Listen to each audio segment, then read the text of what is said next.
Hello everyone, welcome back in my YouTube channel. आज मैं आपको पढ़ाऊंगी क्लास 10th इंग्लिश का third lesson 2 stories about flying, जिसका फर्स्ट पार्ट था his first flight written by Liam ओफ्लाहर्टी।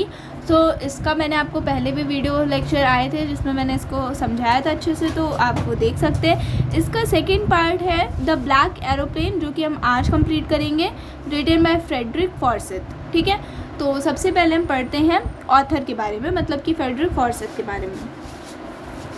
Frederick McCarthy Forsyth, born 25 August 1938, is an English novelist, journalist, former Sky and occasional political commentator।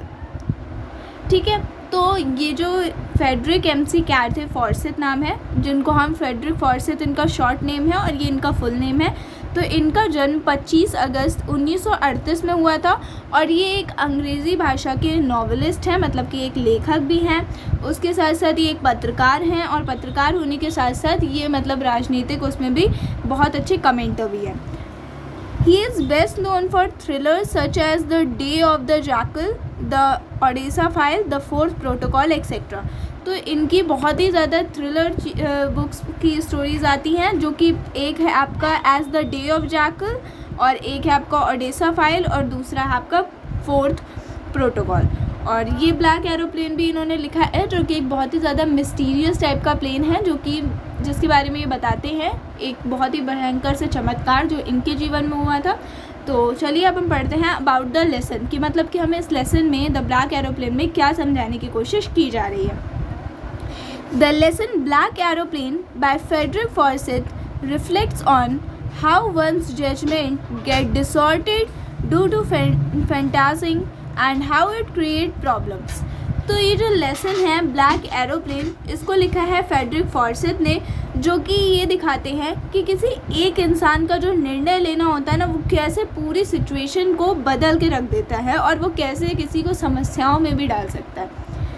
In this chapter, the narrator is a pilot who is so eager to meet his family and have a good breakfast that he takes the wrong decision of facing the storm instead of doing the right thing miraculously.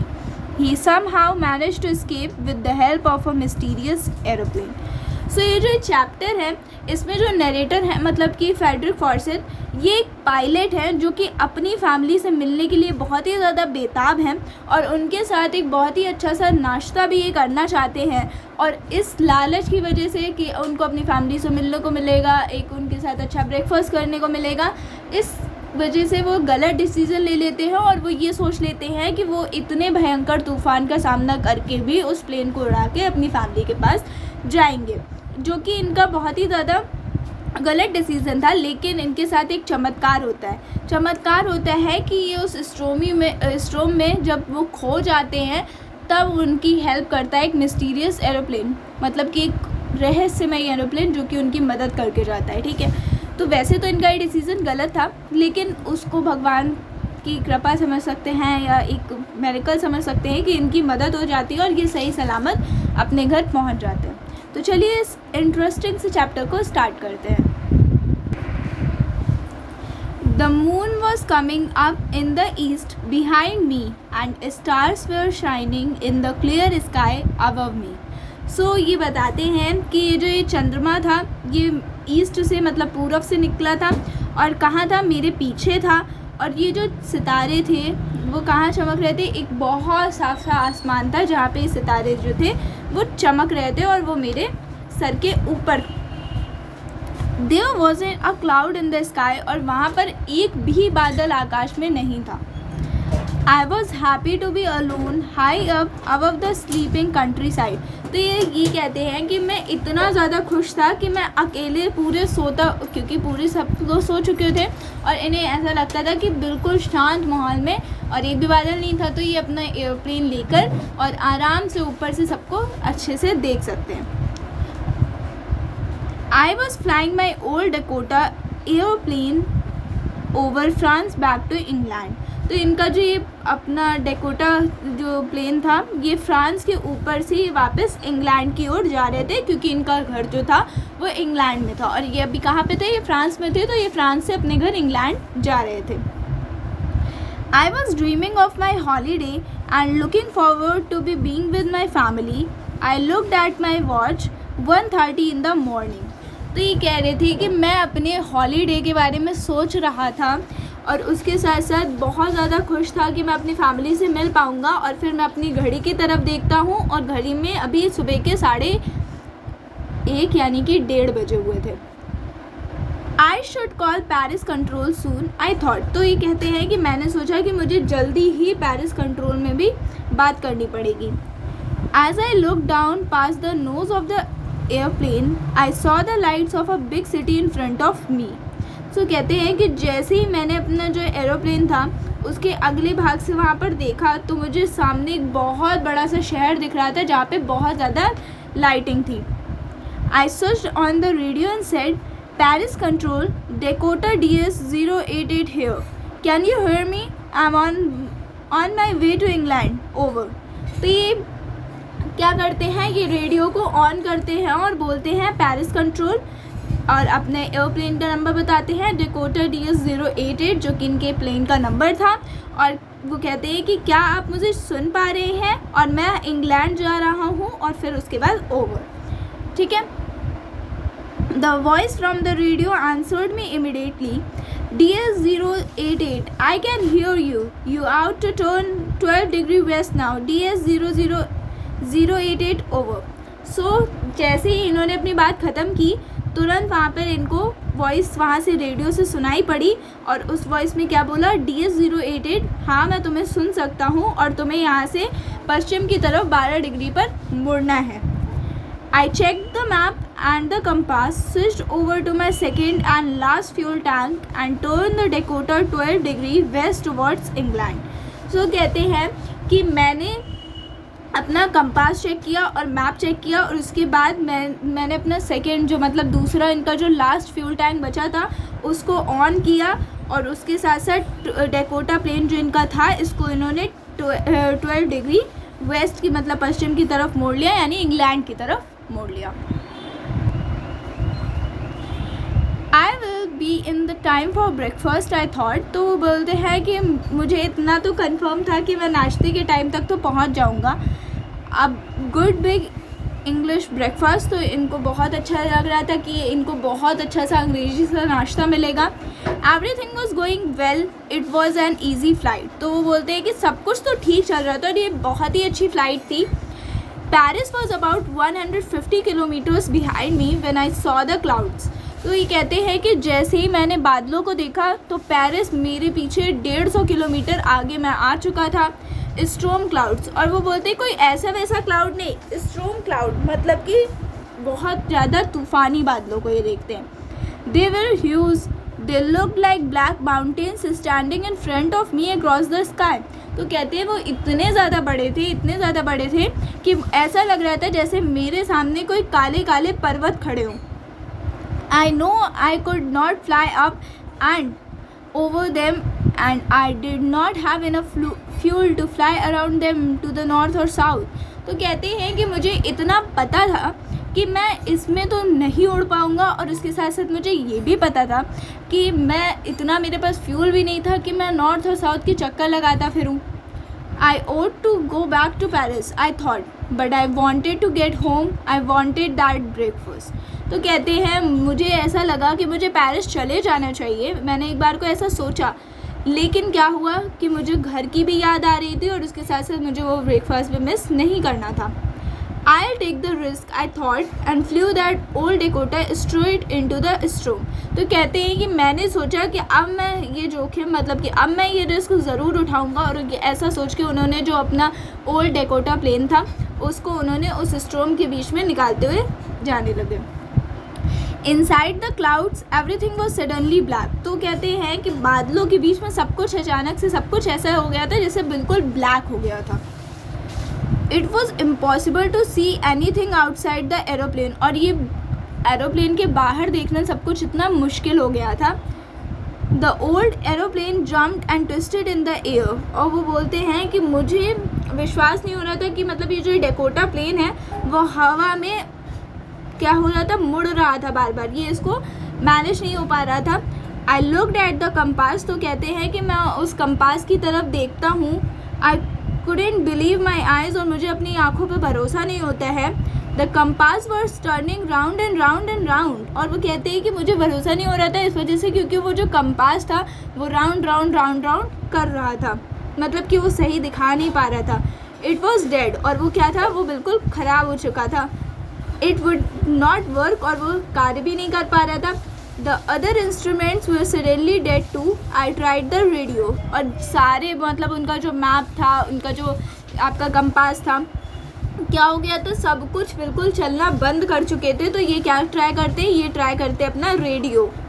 Paris control can you hear me, तो ये बोलते हैं Paris control क्या आप मुझे सुन पा रहे हो. देर वॉज नो आंसर, मतलब कि उससे भी उनको कोई उत्तर नहीं मिलता है. The radio was dead too, और वो रेडियो जो था वो भी ख़राब हो चुका था. I had no radio, no compass, and I could not see where I was. तो कहते हैं ना मेरे पास रेडियो बचा था, ना मेरे पास कंपास बचा था, और मैं कहाँ था मुझे ये भी नहीं पता चल रहा था. I was lost in the storm, और मैं उस तूफान में खो चुका था. Then in the black clouds quite near me I saw another airplane. तो कहते हैं कि फिर क्या होता है कि फिर मैं उन्हीं जो काले बादल थे, स्टॉर्मी बादल थे, उसमें ही वो देखते हैं कि वहाँ पर एक एरोप्लेन है. It had no lights on its wing, और उसके पंखों पर बिल्कुल भी लाइट नहीं है. But I could see it flying next to me through the storm, और वो लेकिन वो ये देख पा रहे थे कि वो जो प्लेन था वो उनके जस्ट बगल में ही था. I could see the pilot's face turn toward me, और वो देखते हैं कि उस पायलट का मतलब उस प्लेन को जो चला रहे थे उनका पायलट का चेहरा इसकी तरफ ही घुमा हुआ था, तो ये उसको देख पा रहे थे. I was very glad to see another person, तो इनको बहुत ज़्यादा खुशी हो रही थी कि इनको एक दूसरा आदमी मिल गया. अब अगर आप किसी संकट में तो आपको अकेले हो तो आपको ना खुशी होती है, जब आपको साथ मिल जाए तो उन्हें ऐसा लग रहा था कि उनको थोड़ी बहुत खुशी थी. ही lifted one hand and waived, वो अपना जो दूसरे प्लेन में बैठा हुआ था तो वो अपना हाथ उठाता है और इनको इशारा करता है. Follow me, he was saying follow me, तो वो कहता है कि मेरा अनुसरण करो, मुझे फॉलो करो, और यही चीज़ों को वो बोल रहा था. He knows that I am lost, I thought he is trying to help me. तो इनको ऐसा लगता है कि शायद वो जानता है कि मैं इस तूफान में खो चुका हूँ, तो वो मेरी सहायता करने की कोशिश कर रहा है. He turned his airplane slowly to the north in front of my Dakota so that it would be easier for me to follow him. तो क्या होता है कि वो जो उसका जो एयरप्लेन था वो क्या करता है, उसको उत्तर की तरफ, नॉर्थ की तरफ मोड़ लेता है मेरे डेकोटा प्लेन के जस्ट सामने, और इस वजह से मुझे उसको अनुसरण करने में बहुत आसानी हो जाती है. I was very happy to go behind the strange airplane like an obedient child. तो कहते हैं कि मैं उसके पीछे, उस प्लेन के पीछे ऐसे गया, मतलब कि अनजान था लेकिन फिर भी मैं उसके पीछे ऐसे गया जैसे कि एक आज्ञाकारी बच्चा. After half an hour the strange black aeroplane was still there in front of me in the clouds. और आधे घंटे के बाद वो जो काला सा प्लेन था, ब्लैक एरोप्लेन था, वो उनके सामने ही अभी भी उन बादलों में था. Now there was only enough fuel in my old Dakota's last tank to fly for 5 or 10 minutes more. तो कहते हैं कि अब मेरे पास बस इतना ही फ्यूल था कि मैं 5 से 10 मिनट और उस ओल्ड डेकोटा को चला सकता था. I was starting to feel frightened again, और इन्हें फिर से वो डर लगने लगता है. But then he started to go down and I followed through the storm. और फिर क्या होता है कि उन बादलों में वो ब्लैक एरोप्लेन था वो नीचे की तरफ जाने लगता है, तो ये भी उसका अनुसरण करके नीचे की तरफ जाते हैं. Suddenly I came out of the clouds and saw 2 long straight lines of lights in front of me. तो कहते हैं अचानक से मुझे, जैसे ही मैं नीचे जाता हूँ तो मुझे पता चल जाता है कि वहाँ पर क्या है, वहाँ पे स्टॉर्म की बादल नहीं है, और वहाँ पे 2 लाइन है जहाँ पर बहुत सारी लाइट्स लगी है मेरे जस्ट सामने. It was a runway and airport. तो कहते हैं कि वो क्या था, वो एक रनवे था, और वो क्या था, एक एयरप्लेन था, एयरपोर्ट था जहाँ पे एयरप्लेन लैंड होता. आई वॉज सेफ, तो उन्हें ऐसा लगता है कि मैं तो सही सलामत बच गया. I turn to look for my friend in the black airplane but the sky was empty. So वो कहते हैं कि अब मुझे उस दोस्त से मिलना था, उसे थैंक यू बोलना था, इस जो कि उस ब्लैक एरोप्लेन में था, लेकिन जब वो पीछे मुड़ के उस आकाश की तरफ देखते थे तो वो आकाश बिल्कुल पूरा खाली था. देयर वॉज नथिंग देयर, और इधर क्या था, कुछ भी नहीं था.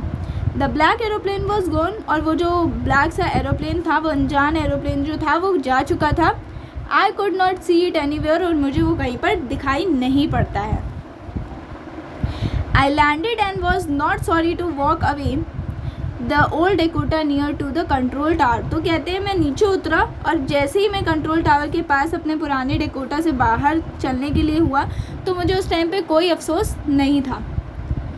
I went and asked a women in the control centre where I was and who the other pilot was. I wanted to say thank you. So वहाँ पर जाते हैं और वह तुरंत कंट्रोल रूम में वहाँ पे जो ये लेडी बैठी हुई थी उनसे वो पूछते हैं कि ये जो दूसरे पायलट है वो कहाँ पे है, मुझे उनको बहुत ज़्यादा धन्यवाद देना है. She looked at me very strangely and then laughed. तो वो कहते हैं कि उस औरत ने मेरी तरफ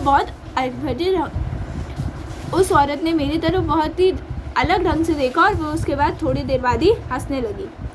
another aeroplane up there in this room. No other aeroplanes were flying tonight. Yours the only one I could see on the radar. So कहते हैं कोई और एरोप्लेन, और वो भी इस रूम में ऊपर. नहीं, ऐसा तो कोई भी नहीं है और आज के टाइम पे तो कोई भी आज रात कोई भी प्लेन नहीं उड़ने वाला है. सिर्फ आप ही का एक एरोप्लेन था जो मुझे रडार पर दिख रहा था. So who helped me to arrive there safely without a compass or a radio and without any more fuel in my tanks. तो कहता है कि अब मुझे बिना रेडियो के, बिना टैंक में फ्यूल के इतनी जल्दी किसने पहुंचाया. Who was the pilot on the strange black aeroplane. तो कहते हैं कि उस अनजान से वायुयान में, मतलब उस अनजान से एरोप्लेन में कौन था मुझे ये भी पता नहीं चला. Flying in this room without lights, और जिसके प्लेन में लाइट्स भी नहीं थी. तो फ्रेंड्स यहीं पे हमारी ये स्टोरी कंप्लीट हो जाती है. मिलते हैं नेक्स्ट वीडियो में. Thanks for watching. Bye bye.